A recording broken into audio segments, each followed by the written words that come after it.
After 70, a breakfast can look high in protein and still fail your muscles.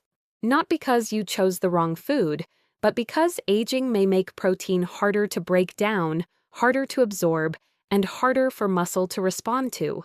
So even a healthy breakfast may not be giving your legs the support you think it is. In this video, I'll show you the 3 places breakfast protein can fall short after 70, why that may leave your legs feeling weaker by midday, and what kind of breakfast structure may help older muscles use more of what you're already eating. And one part of the answer starts before the protein even reaches your stomach. Most people over 60 hear the same advice. Eat more protein. So they do. They add eggs, they add yogurt, they add chicken, some add protein shakes. And still, by late morning, their legs may feel heavy. Stairs may feel harder. Getting up from a low chair may still take more effort than it should. That is where the confusion begins. Because the breakfast looks right, the numbers may even look right, but the body still feels weaker. Most people assume that if strength is slipping, the answer must be more protein. Sometimes that helps, but very often the bigger problem is this. The body may no longer be using breakfast protein the way it used to. So if the protein is there, what exactly is failing? The problem is not always protein intake. The problem is protein use. That is the shift.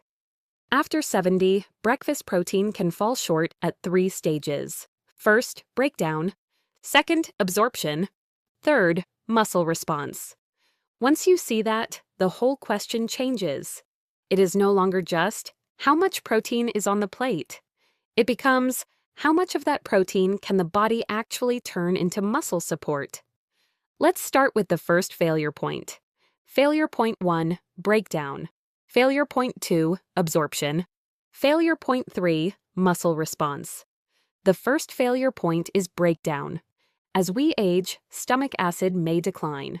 Digestive enzyme activity may decline too, and protein depends on both. Think of it like trying to cut thick rope with dull scissors. The rope is there, the scissors are there, but the breakdown is weaker. That means protein that once broke down cleanly into usable amino acids may now be broken down more slowly and less completely. Mini payoff. If breakdown is weaker, less usable protein is available in the first place. The second failure point is absorption. Even when protein is broken down, the gut still has to move those amino acids into circulation efficiently. And for many older adults, that process may become less efficient over time, especially when digestion is already under strain. Mini payoff. If absorption is weaker, the protein still may not be reaching the body as effectively as you think. The third failure point is muscle response.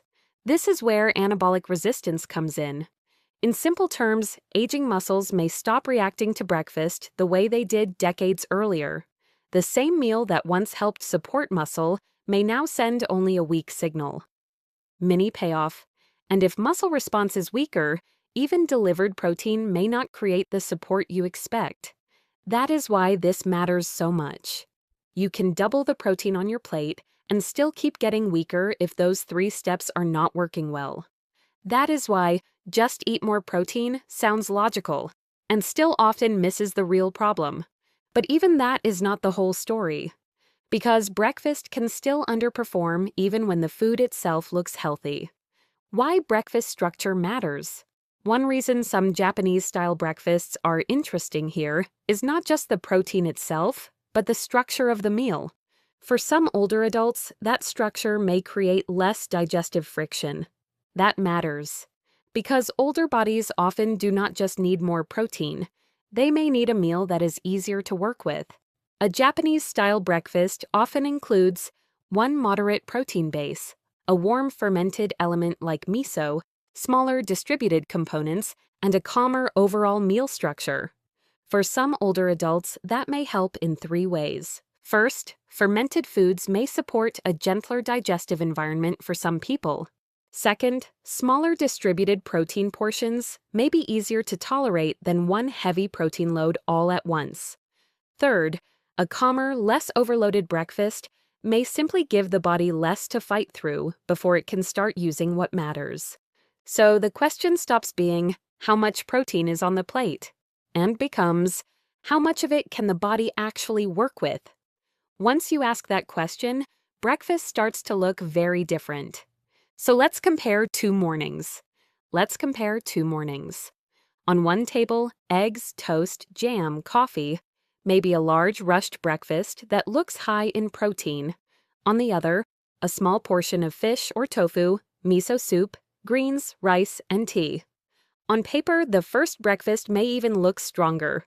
More obvious protein, more grams, more modern high-protein logic. But the lived result may be different. One breakfast may leave you feeling full. The other may be easier for an older body to actually work with. One may fill the stomach. The other may be more likely to show up where it matters, in your chair rise, your stairs, your midday steadiness, and how heavy or light your legs feel by noon. Research on aging digestion, anabolic resistance, and meal tolerance suggests that for many older adults, the structure of a meal may matter much more than people think. Not more food, better delivery. So, what changes tomorrow morning? What to do tomorrow morning? Keep this simple. You do not need a dramatic overhaul. You need a breakfast your body may be more able to use, not just admire. Step 1. Start with one real protein base. Pick one protein source your body handles well. Fish, tofu, eggs, Greek yogurt if tolerated. The point is not to ban familiar foods. The point is to stop assuming that a high-protein label guarantees good use. Step 2.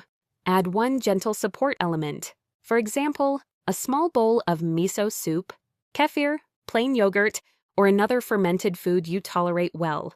For some people, that may support a gentler start to the meal. Step 3. Add one optional support layer, a little sesame, freshly ground flax, a spoon of hemp seeds. Not to overload the meal, just to add a small layer of support around the protein. Step 4. Keep the meal balanced, not overloaded. For many older adults, a breakfast that is not overly starch-heavy may leave more room for protein support. Step 5. Get protein in earlier.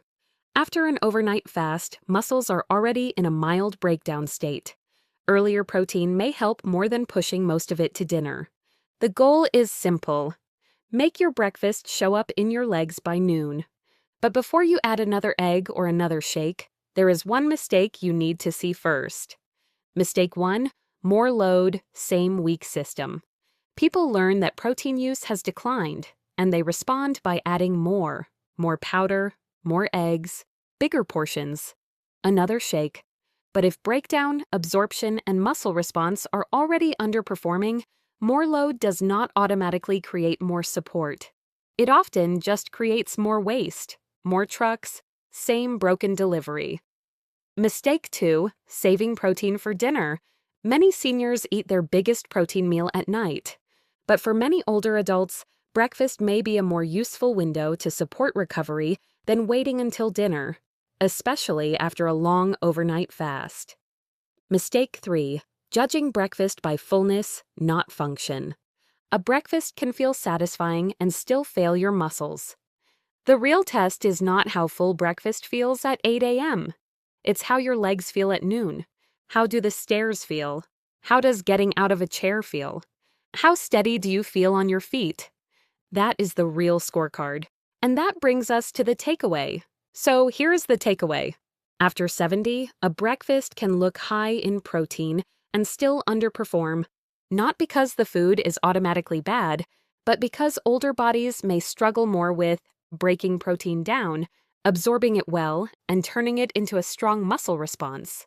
That is the difference between eating protein and actually using it. Not more food. Better delivery, not bigger portions, smarter structure. If this clicked for you, comment "not absorbing" below. Continue with the Healthy Aging Mastery playlist, your complete guide to staying strong, steady, and independent. This is educational information, not medical advice.